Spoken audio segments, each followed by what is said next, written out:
Belajar menjadi bijak.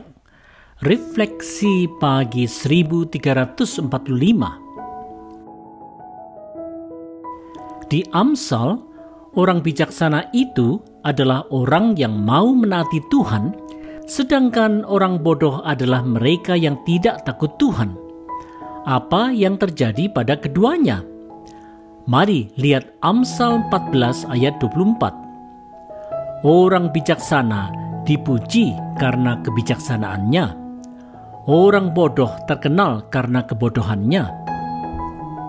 Saudara-saudara, bila seseorang takut akan Tuhan, maka ia akan benar-benar mau mendengar dan menaati perintah Tuhan. Di dalam ketaatannya ini, ia akan dikenal dan dipuji sebagai orang yang bijaksana karena ia mampu untuk menimbang-nimbang perkara dengan mengandalkan hikmat Tuhan. Tidak demikian dengan orang yang tidak takut Tuhan. Walaupun ia berlagak bijak, tetap saja ia bodoh di mata Tuhan. Saudara-saudara, di dalam menghadapi berbagai permasalahan di dunia ini, pastilah banyak solusi yang dipikirkan dan ditawarkan. Bagaimana seyogyanya orang percaya mengambil keputusan dalam situasi apapun? Orang percaya sudah seharusnya mengandalkan Tuhan dalam segala perkara. Di dalam ketaatan kepada Tuhan, orang percaya akan dikenal sebagai orang yang bijaksana, bukan karena ia cerdas atau karena ia berkedudukan tinggi, melainkan karena ia telah berkomitmen untuk mengutamakan Tuhan dalam setiap keputusan yang dibuatnya. Bila ada orang yang mengaku percaya kepada Tuhan, tetapi ia kemudian bersikeras untuk mengabaikan nasihat Tuhan, maka ia akan dikenal sebagai orang yang bodoh. Mari kita belajar bijak.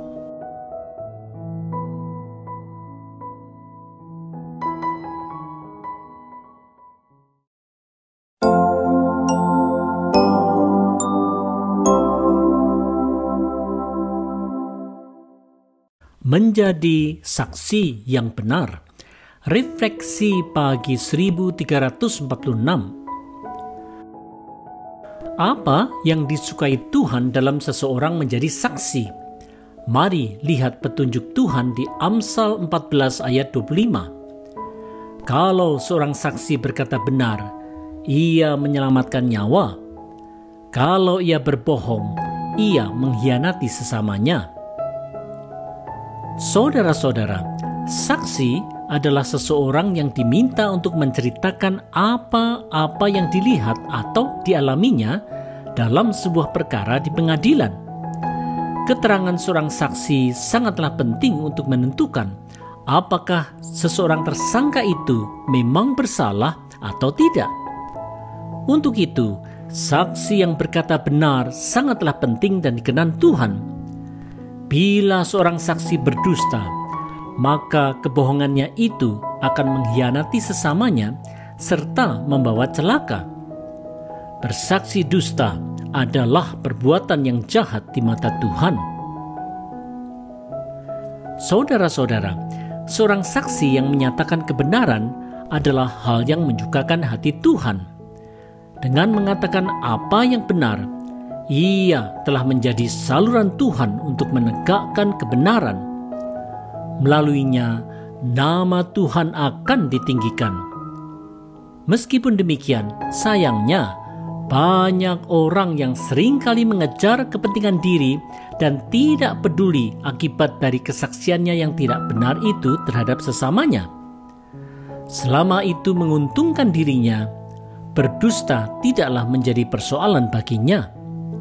Ini tentulah hal yang harus dihindari oleh setiap orang percaya, karena bersaksi dusta adalah hal yang dibenci Tuhan. Oleh sebab itu, marilah kita belajar berkata-kata benar sebagai wujud kasih kita kepada sesama. Ayo jadi saksi yang benar.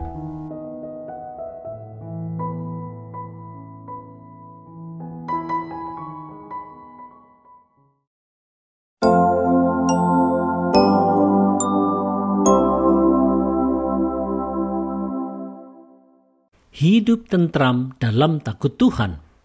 Refleksi pagi 1347. Apa yang terjadi pada orang yang mau berkomitmen untuk hidup dalam takut akan Tuhan? Mari simak Amsal 14 ayat 26.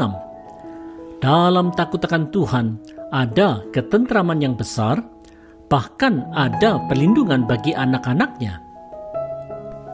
Saudara-saudara, Amsal menyatakan dengan jelas apa keuntungan dari seorang yang berjalan di dalam takut akan Tuhan.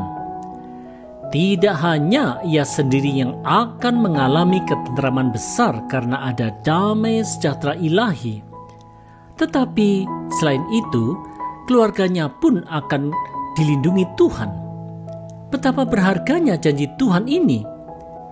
Inilah jawaban Tuhan terhadap doa Raja Daud di Mazmur 17 ayat 8. Peliharalah aku seperti biji mata, sembunyikanlah aku dalam naungan sayap-Mu.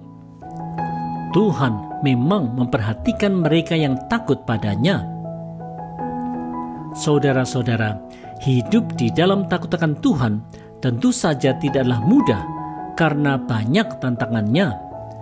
Karena imannya, seseorang bisa saja mengalami penderitaan, cemooh, bahkan aniaya dari mereka yang tidak menyukainya. Hidupnya mungkin saja tidak berkelimpahan harta, tetapi di dalam iman percayanya yang teguh kepada Tuhan, orang yang takut Tuhan ini akan mengalami damai sejahtera yang melimpah ruah di dalam kehidupannya. Tidak hanya itu, teladan dari kehidupannya akan menjadi terang bagi kehidupan keluarganya, sehingga mereka pun akan hidup di dalam takut akan Tuhan pula. Keluarga ini akan hidup dalam perlindungan Tuhan dan menjadi berkat bagi sesamanya. Karenanya, mari kita hidup di dalam takut akan Tuhan.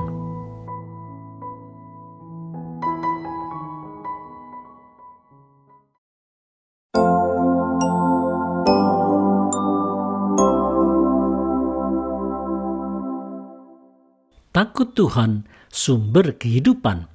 Refleksi pagi 1348.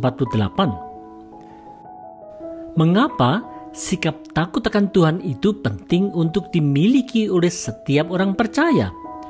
Mari lihat petunjuk Amsal 14 ayat 27. Takut akan Tuhan adalah sumber kehidupan sehingga orang terhindar dari jerat maut. Saudara-saudara, di dalam komitmen untuk hidup di dalam takut akan Tuhan, seseorang akan hidup bijak karena ia mengandalkan hikmat Tuhan.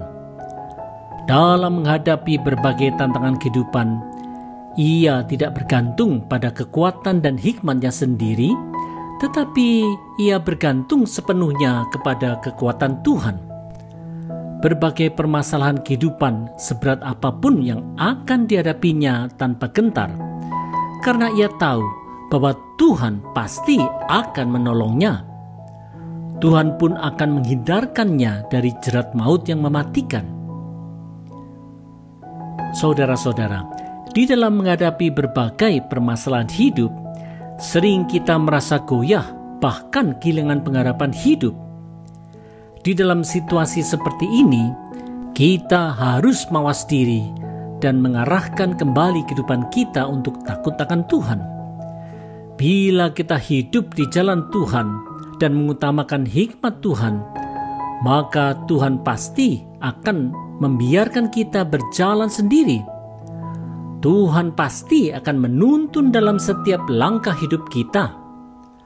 Walaupun badai kehidupan yang melanda kita itu sangatlah besar, asalkan Tuhan menyertai kita, maka badai sebesar apapun pasti dapat diredakan. Oleh sebab itu, marilah kita berteguh iman kita di dalam Tuhan. Bila Tuhan beserta, janganlah sekalipun kita takut. Mari hidup di dalam takut akan Tuhan.